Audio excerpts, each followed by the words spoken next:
ఓకేనా? కట్ అయిందా? Right, okay. Anyway you made your point.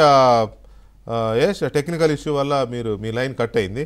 Right, Seemaraja, దీన్ని కొంచెం అంటే మీ పార్టీ వైపు నుంచి రెచ్చగొట్టే, మీ పార్టీ అంటే మీరు అన్నారు కాబట్టి నేను మీ పార్టీ తెలియదు కానీ అది చూశారు కదా, మనం అందరం వెళ్ళి గుంపుగా మీద పడి కొడితే ఇంకొక పోస్ట్ వచ్చింది, రెడ్లందరూ మనం అంతా ఏకం అవ్వాలా, మన వదిన మన తల్లి లాంటి భారతమ్మని ఈ విధంగా మాట్లాడినోడిని మనం పోలీస్ స్టేషన్లో ఉంటే మనం ఏమీ చేయలేమా అంటే ఏంది, కొట్టి చంపాలనే ఏంది? అదే కదా భువనేశ్వర్ గారిని అన్నప్పుడు, బ్రాహ్మణి గారిని అన్నప్పుడు అదే సార్ నేను అంటాను, మేము అధికారం అప్పుడు మీ అన్న శభాష్ జోగి రమేష్ మంత్రి పదవి ఇచ్చాడు, అది పక్కన పెట్టండి. మీరు చేస్తే అట్లా, లేకపోతే ఇప్పుడు రెడ్లందరూ వచ్చేసి ఆ అన్నోడిని కొట్టి చంపాలా? అదే కదా ఇప్పుడు దాన్ని విన్నాము, ఇప్పుడు అదే అంటాంది. సరే ఇప్పుడు ఏదైతే ఉన్నదో మరి అన్న వాళ్ళ మీద కేసులు కట్టండి. ఇప్పుడు ఎవరైతే ఉన్నారో, ఇప్పుడు ఈ పోస్ట్ పెట్టేవాళ్ళు మన వదిన అన్న వాళ్ళు వాడిని కొట్టి చంపుదాం రెడ్లందరూ రండి అని అంటున్నాడు కదా, మరి షర్మిలా గారు రాజశేఖర రెడ్డికి పుట్టలేదు అని పెట్టినప్పుడు జగన్ రెడ్డి స్పందించలేదు, ఈ పోస్ట్ పెట్టినోడు స్పందించలేదు, ఎవరు స్పందించలేదు. మరి అప్పుడు రెడ్లు అప్పుడు రెడ్డి రావాలి. రాత్రి నుంచి కూడా అస్సలే ఎక్కడా కూడా అంత గ్యాప్ ఇవ్వకుండా పెడుతున్నారు మరి పోస్టులో.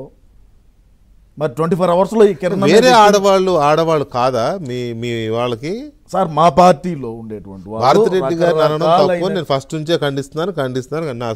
నా పర్సనల్గా సోషల్ మీడియాలో, నా ట్విట్టర్లో ఖండించాను, నా డిబేట్లో ఏబిఎన్లో నేను డిబేట్లో ఖండించాను, నేను చెప్పాను. కానీ వేరే ఆడవాళ్ళుగా కనపడరా మీకు?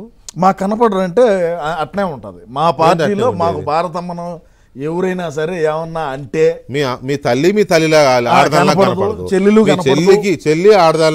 చెల్లెలు గారి సొంతం ఆమె కట్టుకున్నటువంటి చీర కూడా కామెంట్, సొంత అన్నయ్య ఉండి మరి చంద్రబాబును మెప్పించడానికి చెప్పి అన్నటువంటి వ్యక్తి ఇంకా ఎవరినేమన్నా కూడా ఎందుకు పట్టించుకుంటాడు? నాకు అర్థం కాదు. ఇన్ని జరిగినప్పుడు, భువనేశ్వర్ గారిని తిట్టినప్పుడు, బ్రహ్మణిని తిడుతున్నప్పుడు, ఇవన్నీ చేస్తున్నప్పుడు ఒక్కసారి కూడా భారతిరెడ్డి గారు ఎప్పుడు స్పందించే అవసరమే ఉండదు. భువనేశ్వర్ గారు వాళ్ళ టీవీ, మా సాక్షి టీవీలోనే వచ్చింది అది. మరి అప్పుడు ఖండించచ్చు కదా, వల్లంనేని వంశీ గారు మాట్లాడింది కానీ ఇంకొకరు మాట్లాడింది కానీ, అసెంబ్లీలో ఏ విధమైనటువంటి పదజాలం వాడినారో అటువంటి అన్ని వాళ్ళు ఇది మనకు పద్ధతి కాదు, మనం వేయకూడదు, మన ఇంట్లో కూడా ఆడబిడ్డలు ఉన్నారు అని లేదు, ఉండదు. మీ డిక్షనరీ అది, మా సైకాలజీ అది, మా సాడిజం